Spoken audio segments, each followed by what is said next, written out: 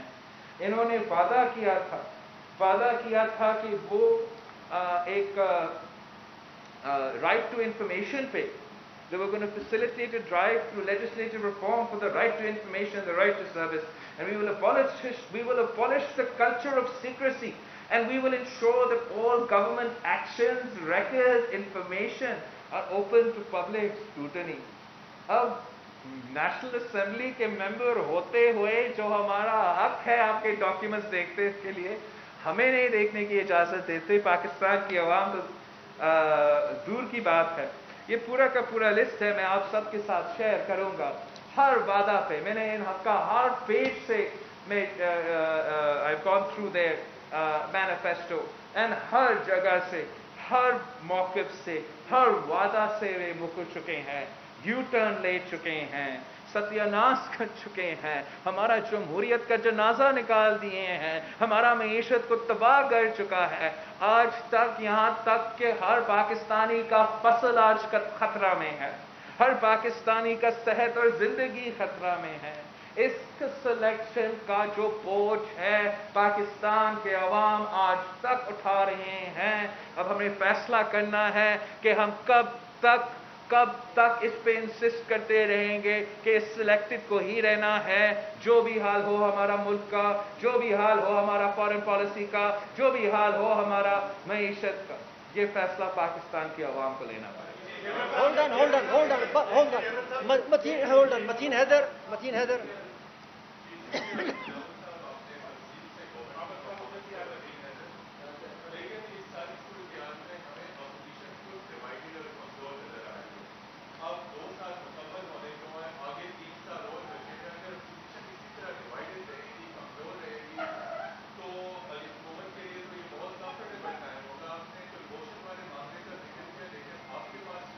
سوال کریں. سوال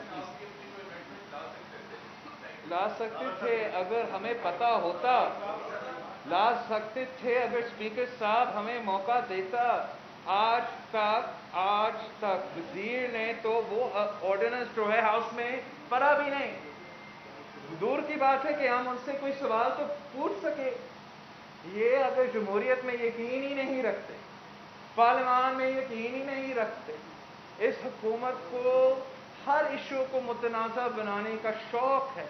جہاں تک اپوزیشن کی بات ہے، یہ حکومت نے جیسے supreme court of Pakistan justice Baqir کا تاریخی فیصلہ آپ کو بتا رہا ہے، ہر پاکستانی کو بتا رہا ہے کہ کس طریقے سے نیب کو پولیٹیکل انجینئرنگ کے لیے استعمال کیا گیا تھا، کس طریقے سے مخالف کے خلاف استعمال کیا گیا تھا اور آج تک استعمال ہو رہا ہے. ہم مطالبہ کرتے ہیں اس کا ابالشمنٹ کے لیے. ہم مطالبہ کرتے ہیں کہ ہمیں ہر پاکستانی کو آزادی ملنا چاہیے، لیکن سیاسی جماعتوں کو سیاسی آزادی ملنا چاہیے، سیاسی جماعتوں کو لیول پلینگ فیلڈ ملنا چاہیے. آج تک نہ پارلیمنٹ میں، نہ میڈیا پہ، نہ سڑکوں پہ سیاسی جماعتوں کو لیول پلینگ فیلڈ دیا جا رہا ہے. یہی ہمارا شکوہ تھا جنرل الیکشنز میں کہ ہمیں لیول پلینگ فیلڈ نہیں دیا جا رہا ہے، اور آج تک ہمیں لیول پلینگ فیلڈ نہیں دیا جا رہا ہے. اگر میں آپ کو ایک بات بتاؤں، پاکستان پیپلز پارٹی نے مسلسل پہلے دن سے لے کے آج تک اپنا بھرپور طاقت سے، اپنے بھرپور محنت سے ہر ایشو پہ، ہر پالیسی پہ، ہر کام پہ ان کو ان کا اپنا جو کام ہے، اپنا جو ذمہ داری ہے، اپوزیشن کا، وہ اپنے کیپیسٹی کے حد تک پورا کیا. سر ایک سوال یہاں سے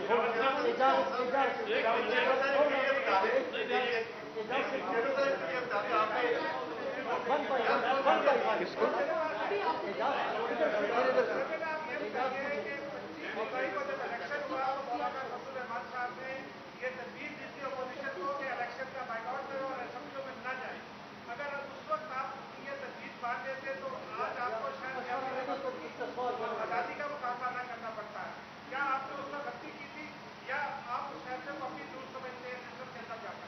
میں آج بھی سمجھتا ہوں کہ پاکستان پیپلز پارٹی کے لیے پاکستان میں ہمارا تاریخ ہے، ہمارا موقف ہے، جمہوری سسٹم کا حصہ نہ رہنا کبھی آپشن نہیں تھا.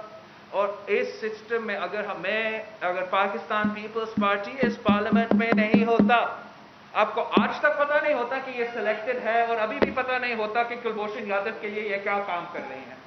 تو جتنا بھی کم ہو، شہید محترمہ بے نظیر بھٹو کے ساتھ 17 سیٹس میں وہ پارلیمنٹ میں تھی، مگر میں اس پارلیمنٹ میں بیٹھی اور اس کو حکومت کو ہلنے نہیں دیا. اور اس نیا دور میں جو بھی مشکلات ہیں وہ سو ہے، لیکن ہم سمجھتے اپنا فرض ہے، اپنا کام ہے اپوزیشن کا کردار ادا کرنا، وہ ہم کریں. شمسی صاحب، شمسی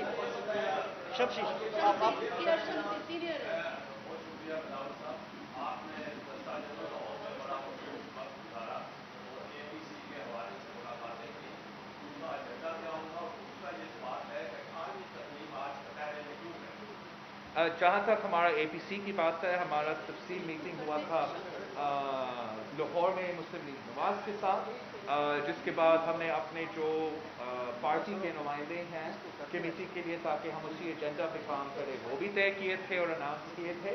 اور عید کے بعد جو ہمارا اے پی سی ہونا ہے اسی کے لیے یہ سب کام کر رہے ہیں. میں مولانا فضل الرحمان صاحب سے بھی کراچی میں ملا، نون لیگ سے لاہور میں ملا، آج ہی میں اختر مینگل صاحب سے ملا ہوں. وہ مسلسل جو اپوزیشن کی جماعتیں ہیں ان سے اپنے انگیجمنٹ میں اضافہ کرنے کی کوشش کرتا رہوں گا. جہاں تک 18th امینڈمنٹ جو ہے، میں نہیں سمجھتا ہوں کہ 18th امینڈمنٹ کے پھیرے میں ہیں. ان پہ جو جس یہ حکومت حملہ ہمیشہ آلموسٹ ایوری ڈے نا یا این ایف سی کے لیے 18th امینڈمنٹ کرنے کی کوشش کر رہے ہیں، لیکن اس کی وجہ سے حکومت کے پھیرے میں ہیں. اور اگر ایک آنچ بھی آتا ہے این ایف سی ایوارڈ پہ اور 18th امینڈمنٹ پہ تو حکومت کو ہی نقصان ہوگا. جو نقصان پاکستان کی وفاق اس وقت نہیں اٹھا سکتے ہیں، اور اس کو فل فورس میں ریزسٹ کیا جائے گا. ملک صاحب اس سائڈ سے شاکر اس سائڈ سے لیں گے. شاکر آپ نے آرڈیننس کی بات کی، آرڈیننس اس وقت ڈیلے ہوا جب 60 ڈیز کی جو ڈیٹ تھی اور وہ گزر چکی تھی. اس کے اوپر آپ کے کیا کمنٹ ہوں گے؟ اور 25 جولائی کے الیکشن کو آپ نے سلیکٹڈ قرار دیا، آپ ان الیکشن کے بارے میں کیا کمنٹ کریں گے جن کے بارے میں چیئرمین آلریڈی کہہ چکے ہیں کہ وہ آر الیکشن تھے؟ 93 کے 7 کے الیکشن، 88 کے الیکشن، 85 کے الیکشن. اگر یہ سارا کچھ جائز تھا کل، آج وہ ناجائز کیوں ہے؟ جہاں تک آرڈیننس کی بات ہے، میں نے یہی تو الزام ہے، اس لیے ہم کہہ رہے ہیں کہ تو این آر او دے رہے تھے، ریلیف پہنچا رہے تھے، اور اب جب اس نے اس ریلیف کا فائدہ نہیں اٹھایا تو یہ آپ کا دوسرا کوشش ہے. This is their second attempt to bring it in the national assembly. I think یہی جہاں تک الیکشنز کی بات ہے، اس الیکشنز میں جو ہوا، جس طریقے سے ہوا، اس پہ ہمارا جس طریقے سے میں سمجھتا ہوں وہ فرق ہے، میں نے اس پہ بھی بات کیا. لیکن یہ بھی ایک واضح ڈفرینس ہے پاکستان پیپلز پارٹی کے موقف پہ اور دوسرے کے موقف پہ، کہ ہم سمجھتے ہیں کہ یہ مسلسل جو ایک مینیپولیشن رہا ہے ہمارا الیکشن میں، چاہے وہ 1988 میں شہید محترمہ بے نظیر بھٹو کو آئی جی آئی کی صورت میں، یا 97 میں، یا 2002 میں، جب ہم نے 2008 میں الیکشن جیت کے حکومت بنا رہے تھے، اس وقت بھی ہم نے کہا ہم یہ الیکشن ریزلٹس انڈر پروٹیسٹ مان رہے ہیں، کیونکہ ہمیں پتہ تھا کس طریقے سے اس الیکشن میں ہمارے خلاف دھاندلی ہوا تھا. 2013 میں ہم نے سب سے پہلے اس الیکشن پہ بات کی تھی، اور 2018 میں آپ کے سامنے ہمارا موقف ہے. لیکن ہم نے ہمیشہ کوشش کیا اس نظام میں بہتری لانے کے لیے. آج جو ہم نے پچھلے الیکشن ریفارمز میں ایشوز ایڈریس کیے ہیں، انفارچونیٹلی نیا ایشوز کھڑے ہوئے ہیں جس کو ہمیں بھی اب ایڈریس کرنا پڑے. شاکر سلنگی، شاکر